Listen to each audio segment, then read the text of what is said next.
हमारे solar system में एक ऐसी जगह है जो ऊपर से सिर्फ एक जमी हुई बर्फ की गेंद लगती है, लेकिन उसके नीचे छुपा है एक पूरा समुद्र। यह है यूरोपा, जुपिटर का एक मून, और यह शायद हमारे पूरे सोलर सिस्टम की सबसे रहस्यमयी जगह है। सन 1979 में नासा का वॉयेजर 1 स्पेसक्राफ्ट जुपिटर के पास से गुजरा। करीब 20 लाख किलोमीटर की दूरी से उसने यूरोपा की एक फोटो खींची।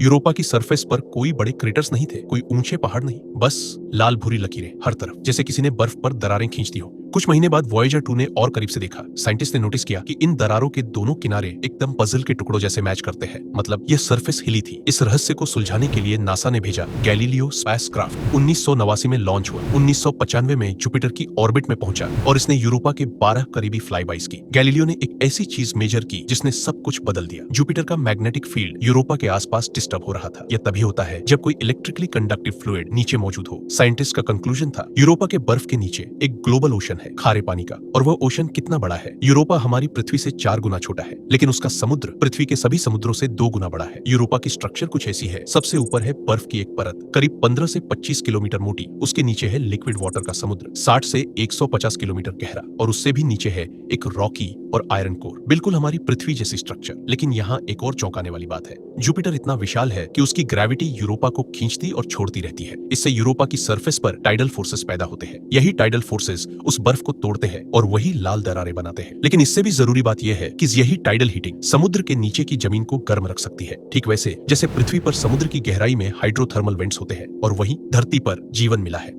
जीवन के लिए 3 चीजें चाहिए होती है।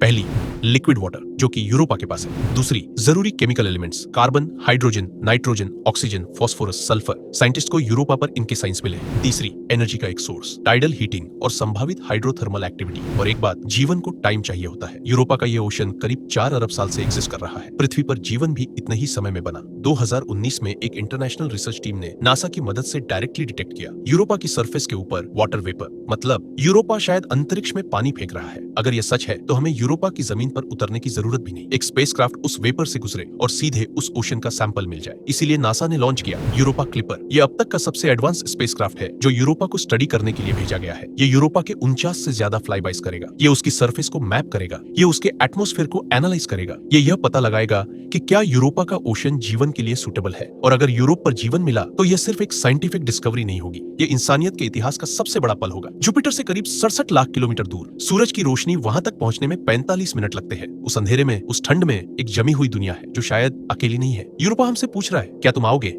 अगर ये वीडियो अच्छी लगी तो बस एक काम करो, लाइक करो, सिर्फ 1 सेकंड लगता है। सब्सक्राइब करो ताकि अगली अर्थ डॉक्यूमेंट्री सबसे पहले आप तक पहुंचे। कमेंट में बताओ, क्या यूरोप पर जीवन होगा? शेयर करो अपने उन दोस्तों के साथ जो सोचते हैं स्पेस बोरिंग होता है। हम मिलेंगे अगली दुनिया में।